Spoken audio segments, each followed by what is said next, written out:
എല്ലാവർക്കും നമസ്കാരം. Welcome back to Niyans. ചോറിൻ്റെ കൂടെ കഴിക്കാൻ വളരെ പഴമയുള്ള 4 കൂട്ടം കറികളുടെ റെസിപ്പിയാണ് ഇന്നത്തെ വീഡിയോയിലുള്ളത്. പഴമയുള്ള കറികളൊക്കെ ഇഷ്ടപ്പെടുന്നവർ ഈ ഒരു രീതിയിലൊന്ന് ട്രൈ ചെയ്ത് നോക്കിക്കോളൂ.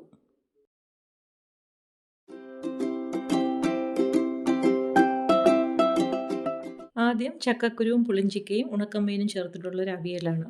ഇത് തയ്യാറാക്കുന്നതിന് വേണ്ടി കുറച്ച് ചക്കക്കുരുവും പുളിഞ്ചിക്കയും 2 ഉണക്കമീനും എടുത്ത് വെച്ചിട്ടുണ്ട്. ഇതെല്ലാം ഇനി നമുക്കൊന്ന് തൊലിയൊക്കെ കളഞ്ഞ് നന്നായിട്ടൊന്ന് കഴുകി വൃത്തിയാക്കി എടുക്കാം. എല്ലാം കഴുകി വൃത്തിയാക്കിയതിന് ശേഷം ഈ ഒരു വലുപ്പത്തിൽ എല്ലാം നമുക്കൊന്ന് കട്ട് ചെയ്ത് മാറ്റാം. ചക്കക്കുരുവും പുളിഞ്ചിക്കയൊക്കെ നമ്മൾ തോരൻ വെക്കുന്ന ഒരു വലുപ്പത്തിൽ വേണം കട്ട് ചെയ്തെടുക്കാൻ. ഇനി ഒരു ചട്ടി അടുപ്പിലേക്ക് വെച്ച് കൊടുക്കാം. അതിലേക്ക് കഴുകി അരിഞ്ഞു വെച്ചിരിക്കുന്ന ചക്കക്കുരു ആദ്യം ഇട്ട് കൊടുക്കാം. പിന്നീട് അത് വേകാൻ ആവശ്യമുള്ള വെള്ളവും കൂടി ചേർത്ത് കൊടുക്കാം. പിന്നീട് ആ ചക്കക്കുരുവിന് വേണ്ടി മാത്രമുള്ള ഉപ്പും കൂടി ചേർത്ത് കൊടുക്കാം. ഇനി അടച്ചു വെച്ച് വേവിച്ചെടുക്കാം. ചക്കക്കുരു നന്നായി വേകുന്ന സമയം കൊണ്ട് ഒരു അരപ്പ് തയ്യാറാക്കി എടുക്കാം. അതിനുവേണ്ടി അരക്കപ്പ് തേങ്ങ ചിരകിയത് മിക്സിയുടെ ജാറിലേക്ക് ഇട്ട് കൊടുക്കാം. പിന്നീട് അതിലേക്ക് 2 പച്ചമുളക് ചേർത്ത് കൊടുക്കാം. ഇനി ഒരു 4-5 അല്ലി വെളുത്തുള്ളിയും 1/4 ടീസ്പൂൺ ജീരകവും 1/4 ടീസ്പൂൺ മഞ്ഞൾപ്പൊടിയും കുറച്ച് കറിവേപ്പിലയും കൂടി ചേർത്ത് ഒന്ന് ചതച്ചെടുക്കാം. ഇപ്പോൾ അത് വേകാൻ വെച്ചിരുന്ന ചക്കക്കുരു നന്നായിട്ടൊന്ന് വെന്ത് വന്നിട്ടുണ്ട്. ഇത് ഉൾവശം നല്ല തിക്കായിട്ടുള്ള ചക്കക്കുരു ആയിരുന്നു. നല്ല ടേസ്റ്റാണ് ഈ സൈസ് ചക്കക്കുരു വെച്ചതുപോലെ തോരൻ വെക്കുമ്പോൾ. ഇനി കഴുകി വൃത്തിയാക്കി വെച്ച ഉണക്കമീൻ്റെ മുള്ളൊക്കെ എടുത്ത് കളഞ്ഞതാണ് ഇത്. ഇനി ചെറുതായിട്ട് ഇതിലേക്കൊന്ന് കട്ട് ചെയ്തിട്ട് കൊടുക്കാം. ഇതിലേക്ക് ഉണക്കമീൻ എടുക്കുമ്പോൾ ഉണക്ക മത്തിയാണ് ഏറ്റവും നല്ലത്. ഇനി അരിഞ്ഞു വെച്ചിരിക്കുന്ന പുളിഞ്ചിക്കയും കൂടെ ഇതിലേക്ക് ചേർത്ത് കൊടുക്കാം.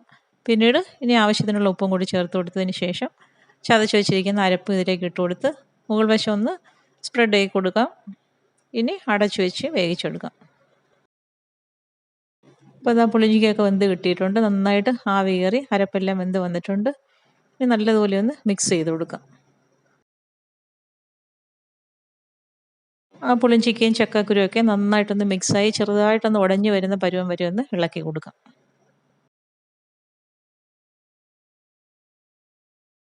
ഇതുപോലെ നന്നായിട്ട് ഇളക്കിയതിന് ശേഷം കുറച്ച് കറിവേപ്പിലയും പച്ച വെളിച്ചെണ്ണയും കൂടി ഒഴിച്ചു കൊടുത്ത് വീണ്ടും നല്ലതുപോലെ ഒന്ന് ഇളക്കി കൊടുക്കാം. കുറച്ച് സമയം ഇതേപോലെ നന്നായി ഇളക്കി കൊടുക്കുമ്പോൾ പുളിഞ്ചിക്കയുടെ പുളിയൊക്കെ ചക്കക്കുരുവിലേക്ക് പിടിച്ച് നല്ലൊരു സ്വാദായിരിക്കും. ഇത് ഭയങ്കര ടേസ്റ്റുള്ളൊരു തോരനാണ്. എല്ലാവരും ഇതേപോലെ ഒന്ന് ട്രൈ ചെയ്ത് നോക്കൂ. അപ്പോൾ ഇത്രയേ ഉള്ളൂ. തയ്യാറാക്കാൻ വളരെ എളുപ്പമാണ്, സൂപ്പർ ടേസ്റ്റുമാണ്. ചോറിൻ്റെ കൂടെ കഴിക്കാൻ ഈ ഒരു അവിയലുണ്ടെങ്കിൽ പിന്നെ വേറെ കറികളുടെ ഒന്നും ആവശ്യമില്ല. അടുത്തത് ചക്കക്കുരു കൊണ്ട് തയ്യാറാക്കിയിട്ടുള്ള ഒരു മെഴുക്ക് പുരട്ടിയാണ്. ഇതെങ്ങനെയാണ് തയ്യാറാക്കുന്നതെന്ന് നോക്കാം. അപ്പോൾ ഇത് തയ്യാറാക്കുന്നതിന് വേണ്ടി കുറച്ചധികം ചക്കക്കുരു ഇതേപോലെ തൊലി കളഞ്ഞ് കഴുകി വൃത്തിയാക്കി വെച്ചിട്ടുണ്ട്. നമുക്കിത് ഏറ്റവും കനം കുറഞ്ഞ രീതിയിൽ ഇതേപോലെ ഒന്ന് കീറിയെടുക്കാം.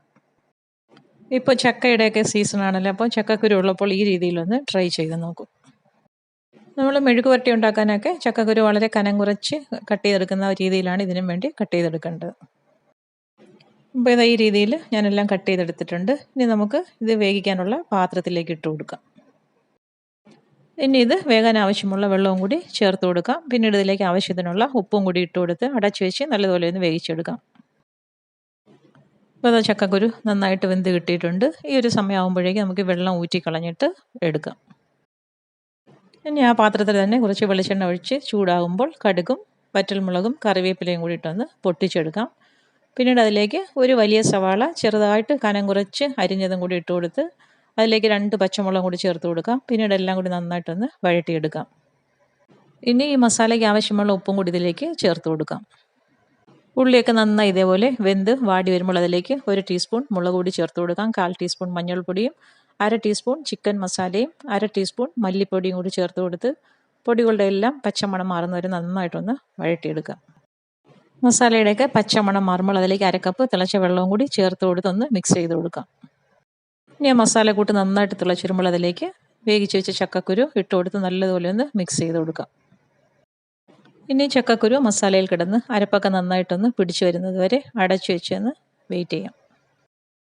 ഇപ്പോൾ ഇതാ മസാലയൊക്കെ നന്നായിട്ട് ചക്കക്കുരുവിനകത്ത് പിടിച്ചിട്ടുണ്ട്. ഇനി നമുക്ക് അടച്ചു വയ്ക്കേണ്ട ആവശ്യമില്ല. മൂടി തുറന്നിട്ട് നന്നായിട്ട് ഇത് വെള്ളം വറ്റുന്നത് വരെ ഇളക്കി കൊടുത്തുകൊണ്ടേയിരിക്കാം. മീഡിയം ഫ്ലെയിമിൽ ഇട്ട് കൊടുത്ത് ഇടയ്ക്കിടയ്ക്ക് ഒന്ന് ഇളക്കി കൊടുത്താൽ മതി. കണ്ടിന്യൂസ് ആയിട്ട് ഇളക്കി കൊടുക്കേണ്ട ആവശ്യമില്ല. ഫ്ലെയിം മീഡിയത്തിലിട്ടാൽ മതിയാകും. വെള്ളമൊക്കെ നന്നായി വറ്റി ചക്കക്കുരു നന്നായി ഡ്രൈ ആകുന്നത് വരെ ഇത് നമുക്ക് ഇളക്കി കൊടുക്കണം.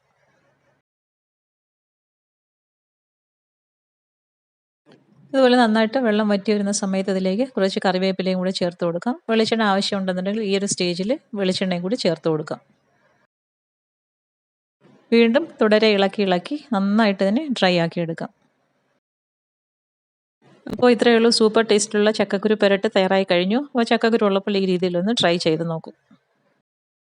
അടുത്തത് വാഴക്കൂമ്പും വൻപയറും കൂടെ ചേർത്തിട്ടുള്ള തോരനാണ്. ഇതെങ്ങനെയാണ് തയ്യാറാക്കുന്നതെന്ന് നോക്കാം. ഇത് തയ്യാറാക്കുന്നതിന് വേണ്ടി ഇതുപോലെ കുറച്ച് പയർ വെള്ളത്തിലിട്ട് 1 മണിക്കൂറോളം ഒന്ന് കുതിർത്തെടുത്ത് വയ്ക്കാം. ഇനി ഇത് നന്നായി കഴുകി വൃത്തിയാക്കി കുക്കറിലേക്ക് ഇട്ട് കൊടുക്കാം. ഇനി കുക്കറിലേക്ക് വേകാൻ ആവശ്യമുള്ള വെള്ളം കൂടി ചേർത്ത് കൊടുത്ത് മൂടി വെച്ച് വേവിച്ചെടുക്കാം. ഇനി ഇതേപോലെ ഈ ഒരു വലുപ്പത്തിലുള്ള വാഴക്കൂമ്പ് എടുത്തിട്ടുണ്ട്. ഇത് ഏത്തവാഴയുടെ കൂമ്പാണ്. അപ്പോൾ ഇതിൻ്റെ പുറത്തുള്ള കുറേ തോടുകളൊന്ന് പൊളിച്ച് കളയാം. പുറമേയുള്ള കുറേ ലെയറുകൾ പൊളിച്ചെടുക്കാം. പിന്നീട് ഇതേപോലെ പൊളിക്കാൻ പാടാവുന്ന സമയം കൊണ്ട് നമുക്ക് നിർത്താം. ഇനി ഇത് നന്നായി ഒന്ന് കഴുകിയതിന് ശേഷം ഇതേപോലെ കത്തി കൊണ്ട് നന്നായിട്ട് ഇതേപോലെ ഒന്ന് കുത്തി അരിഞ്ഞെടുക്കാം. അരിഞ്ഞെടുക്കുമ്പോൾ നല്ല കറയുണ്ട് ഇതിനകത്ത്. അപ്പം കറയൊക്കെ നമുക്ക് പോക്കിയിട്ട് വേണം ഈ തോരൻ വെക്കാൻ എടുക്കാൻ. ഇത് അരിഞ്ഞെടുക്കുമ്പോൾ അതിൻ്റെ ഞെടുപ്പിന് അങ്ങോട്ട് ഭാഗത്തേക്ക് നന്നായിട്ട് കറയുണ്ട്. അപ്പോൾ ആ ഒരു ഭാഗം നമുക്ക് കളഞ്ഞിട്ട് വേണം ഇത് അരിഞ്ഞെടുക്കാൻ. ഇത്രയും ഭാഗം ഇത് നമുക്ക് ആവശ്യമില്ല, ഇത് കളയാം. ഇനി ഇതിൻ്റെ കറയൊന്ന് പോക്കിയെടുക്കുക. അതിന് വേണ്ടി കയ്യിലേക്ക് കുറച്ച് വെളിച്ചെണ്ണ ഒഴിച്ചു കൊടുത്ത് നന്നായിട്ടൊന്ന് തടവി കൊടുക്കാം. ഇനി അരിഞ്ഞു വെച്ചിരിക്കുന്ന കൂമ്പിൽ നിന്ന് കുറച്ച് ഭാഗം കയ്യിലേക്ക് എടുത്തു കൊടുത്ത് നന്നായിട്ട് ഇതേപോലെ ഒന്ന് തിരുമ്മി കൊടുക്കാം. ഇതേപോലെ നന്നായിട്ട് പ്രസ് ചെയ്ത് തിരുമ്മി കൊടുക്കുമ്പോൾ കയ്യിൽ ഇതേപോലെ ലാസ്റ്റ് കുറച്ച് കറ ഇങ്ങനെ വല പോലെ വരും. അതിനെ അങ്ങ് എടുത്ത് കളയാം. ബാക്കിയുള്ളത് നമുക്ക് ഈ ഒരു രീതിയിൽ കറയെല്ലാം കളഞ്ഞ് വൃത്തിയാക്കി എടുക്കാം. അപ്പോൾ ഈ ഒരു രീതിയിലാണ് ഈ കൂമ്പിൻ്റെ കറ കളഞ്ഞ് വൃത്തിയാക്കി എടുക്കുന്നത്.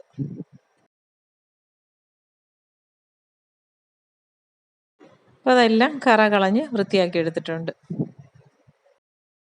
ഇനി വേകാൻ വെച്ചിരുന്ന പയർ കുക്കർ തുറന്ന് വെന്തോ നോക്കാം. അപ്പം പയർ നന്നായിട്ട് വെന്ത് വന്നിട്ടുണ്ട്. ഇനി ആ പയർ ഊറ്റി നമുക്ക് ഈ കൂമ്പിലേക്ക് ഇട്ട് കൊടുക്കാം. പിന്നീട് കുക്കറിൽ നിന്ന് തന്നെ കൂമ്പ് വേകാൻ ആവശ്യമുള്ള വെള്ളവും കൂടി ഒഴിച്ചു കൊടുക്കാം. ആവശ്യത്തിന് ഉപ്പ് ചേർത്ത് കൊടുക്കാം.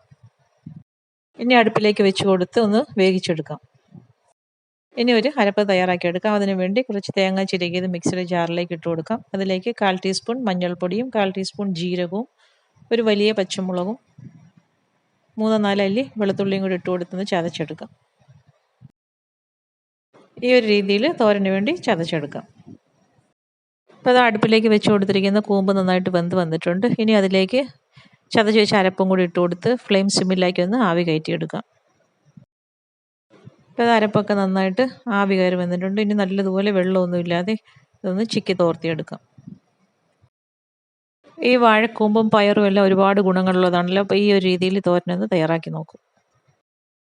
ഇനി ഇതിലേക്ക് കുറച്ച് താളിച്ചും കൂടി ഒഴിക്കാം. കടുകും ചുവന്നുള്ളിയും കറിവേപ്പിലയും വറ്റൽമുളകും എല്ലാം കൂടി ഇട്ട് മൂപ്പിച്ച് ഇതിലേക്ക് ഒഴിച്ചു കൊടുക്കാം. ഈ ഒരു താളിച്ചൊഴിക്കുന്നത് കൂടി തോരന് കുറച്ചുകൂടി ടേസ്റ്റ് കൂടും. ഇതുപോലെ ഒഴിച്ചു കൊടുത്ത് നല്ലതുപോലെ ഒന്ന് ഇളക്കി കൊടുക്കാം. അപ്പോൾ ഇത്രയേ ഉള്ളൂ. സൂപ്പർ ടേസ്റ്റിലുള്ള വാഴക്കൂമ്പ് പയർ തോരൻ റെഡിയായി കഴിഞ്ഞു. ഈ ഒരു തോരൻ മിക്കവാറും എല്ലാവർക്കും അറിയായിരിക്കും. അറിയാത്തവരുണ്ടെങ്കിൽ ഈ രീതിയിലൊന്ന് ട്രൈ ചെയ്ത് നോക്കൂ. ഒരേ ടൈപ്പ് കറികളാണെങ്കിലും പലരും വെക്കുന്നത് പല രീതിയിലാണല്ലോ. അപ്പോൾ ഈ ഒരു രീതിയിലൊന്ന് ട്രൈ ചെയ്ത് നോക്കൂ.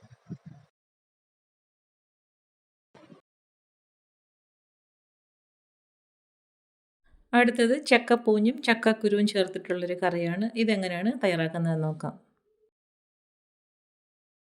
കറി തയ്യാറാക്കുന്നതിന് വേണ്ടി ചക്കയുടെ പൂഞ്ഞ് നമുക്കൊന്ന് വൃത്തിയാക്കിയെടുക്കാം. ചക്കയുടെ പൂഞ്ഞിന് ഇതേപോലെ കട്ടിയുള്ളൊരു ഭാഗമുണ്ട്. അത് കട്ട് ചെയ്ത് കളഞ്ഞെടുക്കാം. ഇനി വട്ടം ഒന്ന് ചെത്തിയെടുത്ത് നന്നായി ഒന്ന് കഴുകി വൃത്തിയാക്കിയെടുക്കാം.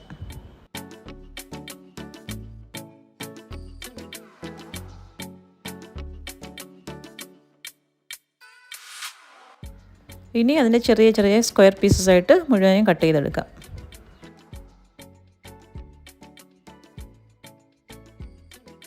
എല്ലാവരും ചക്ക എടുത്തിട്ട് ഈ പൂഞ്ഞ് കളയാറാണ് പതിവ്. ഇതേപോലെ ഒന്ന് ട്രൈ ചെയ്ത് നോക്കൂ, തീർച്ചയായും ഇഷ്ടപ്പെടും.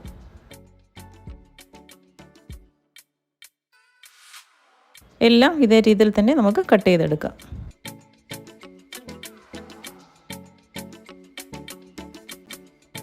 ഇനി കുറച്ച് ചക്കക്കുരുവും കൂടി ഇതിൻ്റെ കൂടെ വേണം. തൊലി കളഞ്ഞ് വൃത്തിയാക്കിയ ചക്കക്കുരു ഇതേപോലെ റൗണ്ടിൽ കട്ട് ചെയ്തെടുക്കാം.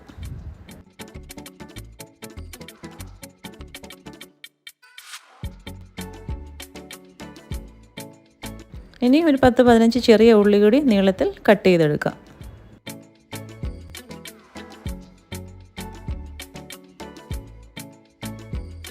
അപ്പോൾ കട്ടിങ് എല്ലാം കഴിഞ്ഞിനി നമുക്കിതിന് വേണ്ടിയുള്ള മസാല തയ്യാറാക്കിയെടുക്കാം. ഒരു പാനിലേക്ക് കുറച്ച് വെളിച്ചെണ്ണ ഒഴിച്ചു കൊടുക്കാം. എണ്ണ ചൂടാകുമ്പോൾ അതിലേക്ക് 1 ടേബിൾ സ്പൂൺ മുളക് പൊടിയും 1 ടേബിൾ സ്പൂൺ മല്ലിപ്പൊടിയും 1/2 ടീസ്പൂൺ മഞ്ഞൾപ്പൊടിയും കൂടി ചേർത്ത് നല്ലതുപോലെ ഒന്ന് ഇളക്കിയെടുക്കാം.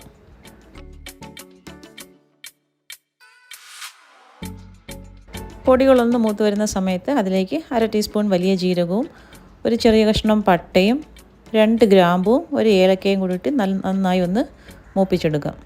എല്ലാം കൂടി ഒന്ന് മൂത്ത് വരുന്ന സമയത്ത് അതിലേക്ക് 1/2 കപ്പ് തേങ്ങ ചിരകിയതും കൂടി ഇട്ട് ഒന്ന് വറുത്തെടുക്കാം.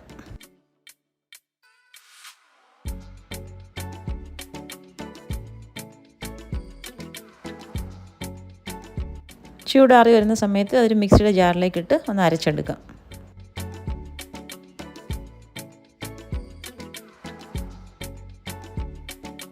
ഒരുപാട് നല്ല പേസ്റ്റായി അരഞ്ഞു വരേണ്ട ആവശ്യമില്ല. നമുക്ക് മീൻ കറിയുടെയൊക്കെ പരുവത്തിലൊന്ന് അരച്ചെടുത്താൽ മതിയാകും. ഇനി ഒരു ചട്ടി അടുപ്പിൽ വെച്ച് കുറച്ച് വെളിച്ചെണ്ണ ഒഴിച്ചു കൊടുക്കാം. അതിലേക്ക് 1/2 ടീസ്പൂൺ ഉലുവയും കുറച്ച് കറിവേപ്പിലയും ഇട്ട് കൊടുക്കാം. കറിവേപ്പിലയും ഉലുവയും കൂടി പൊട്ടുന്ന സമയത്ത് നമുക്ക് അതിലേക്ക് കുറച്ച് തേങ്ങാക്കൊത്തിട്ട് ഒന്ന് മൂപ്പിച്ചെടുക്കാം. തേങ്ങാക്കൊത്ത് മൂത്ത് വരുമ്പോൾ ചെറിയ ഉള്ളി കട്ട് ചെയ്ത് വെച്ചിരിക്കുന്നതിലേക്കിട്ട് നന്നായി ഒന്ന് മൂപ്പിച്ചെടുക്കാം.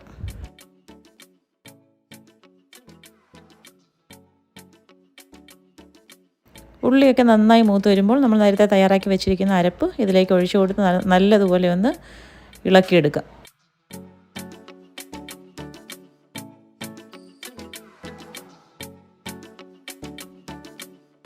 അരപ്പ് നന്നായി ചൂടായി എണ്ണ തെളിഞ്ഞ് വരുമ്പോൾ അതിലേക്ക് നമ്മൾ നേരത്തെ കട്ട് ചെയ്ത് വെച്ചിരിക്കുന്ന ചക്കയുടെ പൂഞ്ഞും ചക്കക്കുരുവും കൂടി ഇട്ട് നന്നായി ഒന്ന് മിക്സ് ചെയ്തെടുക്കാം.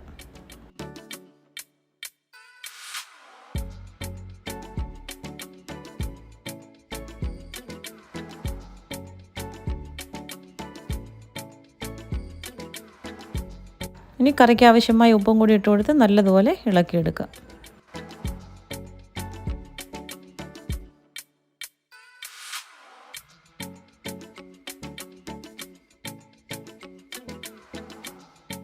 ഇനി കഷ്ണങ്ങൾ വേകാൻ ആവശ്യമായ വെള്ളവും കൂടി ഒഴിച്ചു കൊടുത്ത് നല്ലതുപോലെ ഇളക്കി അടപ്പുകൊണ്ട് അടച്ചു വെച്ച് വേവിച്ചെടുക്കുക.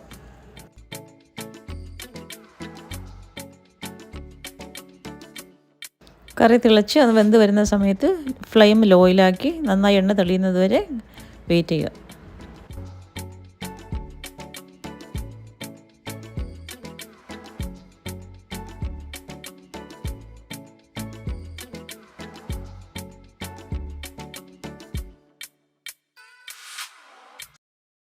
ഇപ്പോൾ അത് കറി നന്നായിട്ട് സെറ്റായി വന്നിട്ടുണ്ട്. ചോറിൻ്റെ കൂടെയോ കഞ്ഞിയുടെ കൂടെയോ ഒക്കെ കഴിക്കാൻ പറ്റിയ ഒരു ഐറ്റമാണ്. തീർച്ചയായും ഈ രീതിയിലൊന്ന് ട്രൈ ചെയ്ത് നോക്കൂ.